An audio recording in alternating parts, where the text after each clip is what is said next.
Hey YouTube, I want to demonstrate a problem with a Rush the Rock force feedback steering here. So not on the gas quite yet, but if we try and go straight, you can see just how much the wheel is chattering and the force feedback's kind of just jerking it all around.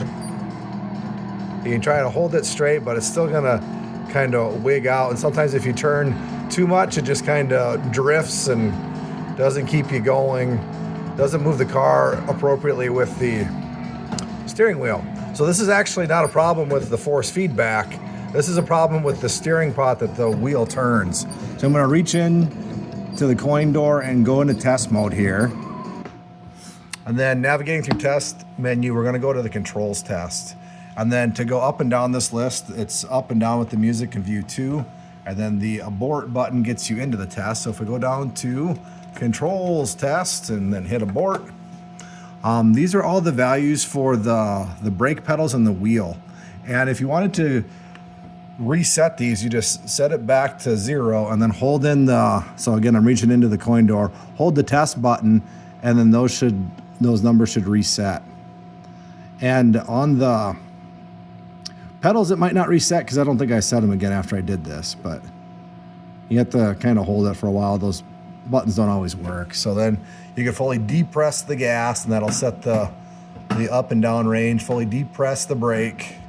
You can kind of tell that those numbers are moving, and they should move very fluidly too. So they should start off, the number that's right above the word is a little bit easier to track. So that should increase linearly as the pot is turned. So you can kind of see if you have a flaky pot. So the gas is a little bit flaky, but this steering wheel one's gonna be really bad. So kind of in dead center, it's 1,000, or it should be 0 right now. So then if you go all the way to the right, I'm slowly turning the wheel clockwise. Those numbers should gradually count up, and you can tell that I've moved the wheel quite a bit already. Maybe if I keep my finger up here, and it has not responded much.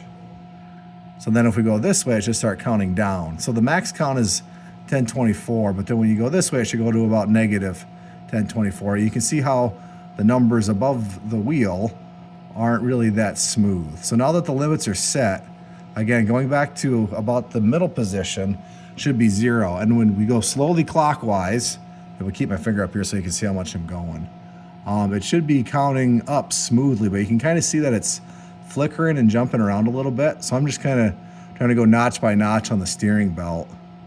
And it's not so bad now that we're kind of past center and it's going pretty smooth. Then again, I'm going back the other way now, so it should smoothly count down, but it's gonna kind of have a rough time in the middle.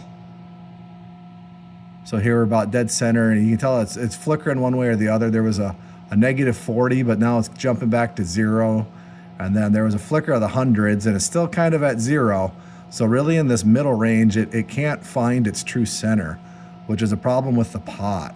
So now we're quite a bit past center here, going counterclockwise, but now we're finally counting up negative. And then it's kind of going smooth. So this pot has a bad spot kind of in that middle 20 degrees or so, which is causing a lot of issues when you're trying to keep your car going straight. I'll go ahead and replace this pot, and then we can kind of see a before and after on this, and hopefully this helps you out. Okay, we're back after changing the steering pot, and I'm on the extreme vehicle, so it will be the squirreliest one, but we'll give it some gas here.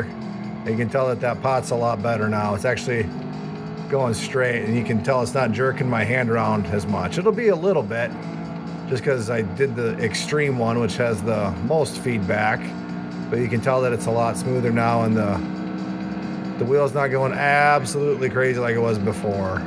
It's never going to be perfect. It's still a 25-year-old game, but at least it's playable now. So hopefully this helps you out.